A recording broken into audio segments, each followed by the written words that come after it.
¿Qué es el pensamiento desde las perspectivas psicológicas? Los seres humanos empezamos siendo sociedades nómadas.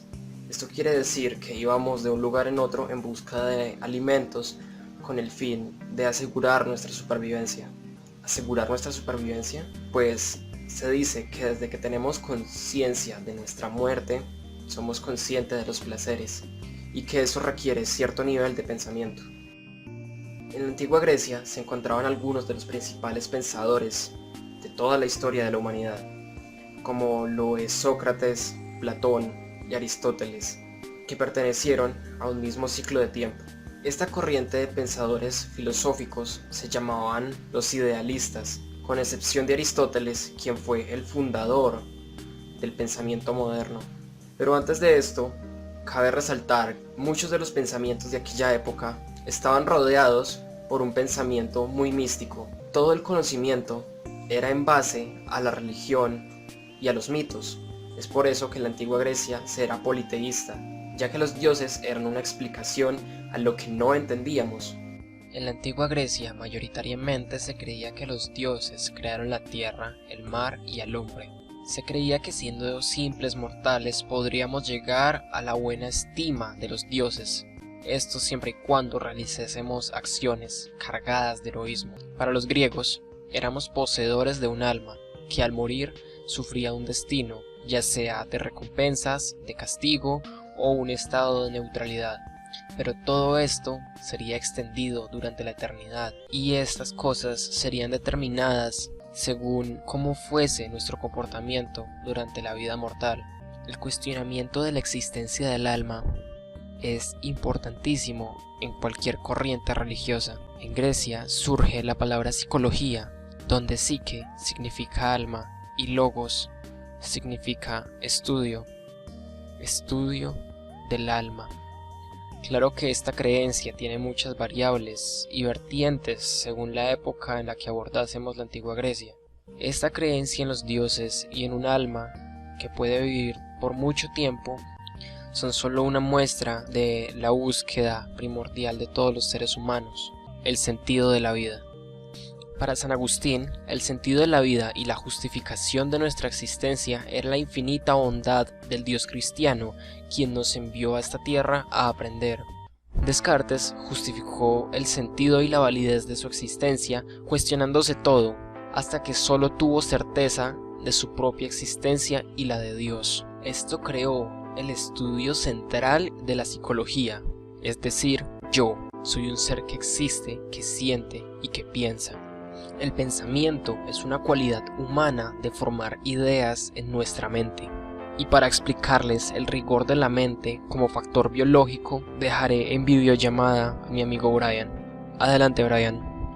El lenguaje es el método más importante para poder entender el pensamiento. El pensamiento tiene total dependencia de la anatomía, como nos muestra Santiago Ramón y Cajal, que las neuronas son células bases del cerebro, dado que se comunican entre ellas por medio de sinapsis. En esta comunicación se puede denotar el proceso tan complejo que llevan las neuronas, pero para poder entender todo este proceso es necesario saber su ubicación, la cual es el cerebro.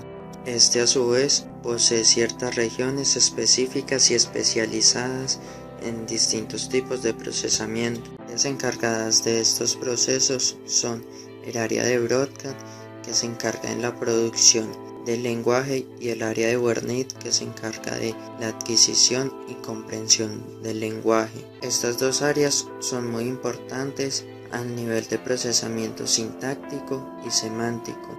Según Noam Chomsky, el ser humano nace con una estructura sintáctica, pero eso fue criticado por Skinner, dado a que él pensaba que el ser humano aprendía por medio de estímulo y respuesta. Podemos dividir a Noam Chomsky en tres momentos. En el primero nos dice que el ser humano nace con una estructura sintáctica. En el segundo saca una teoría estándar, que son un montón de reglas aplicadas al lenguaje, y ahí es donde lo vienen a criticar todo el mundo, sus alumnos incluso. Y el tercer momento, ya al verse tan criticado en esta teoría estándar, viene a utilizar la gramática universal, la cual dio paso al programa minimalista. Chomsky, al decir que nosotros tenemos una estructura sintáctica, la cual nos permite la facilitación de adquisición de conocimiento, lo cual nos da a entender que esta estructura sintáctica da paso para la conformación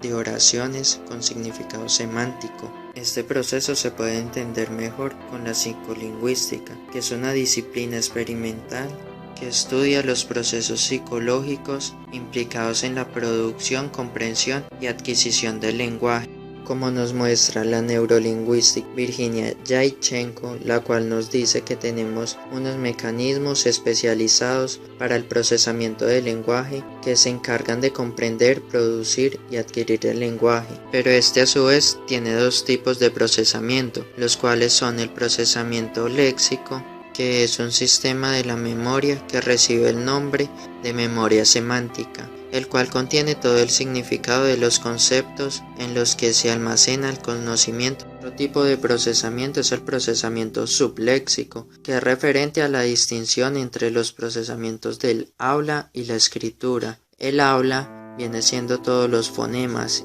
y la escritura todos los grafemas. Todo esto es gracias a que el pensamiento puede expresarse a través del lenguaje y este a su vez es usado por el discurso. El discurso está compuesto por unas reglas dadas por la lógica. Estas son la validez, la consecutividad y la coherencia.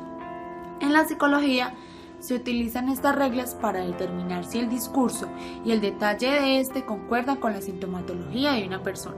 Si el discurso no es consecutivo y por lo contrario muestra disonancia o incoherencia, el discurso será calificado como no válido. Albert Bandura construye el desarrollo de la personalidad de un individuo por medio de la interacción social. Un individuo aprende que es válido o no válido dependiendo de su contexto social. Por otro lado, tenemos la comunicación directiva. Esta nos lleva a actuar, a movernos, a seguir órdenes, peticiones y como Carl Rogers, cuando hablamos de la estructura de la personalidad incluimos el yo ideal, que es la totalidad de nuestro ser y quien debe aclarar las órdenes con el fin de cumplir las expectativas de otros individuos. Y esto con frecuencia sacrifica los pensamientos y deseos del yo ideal, de llevar a tomar decisiones.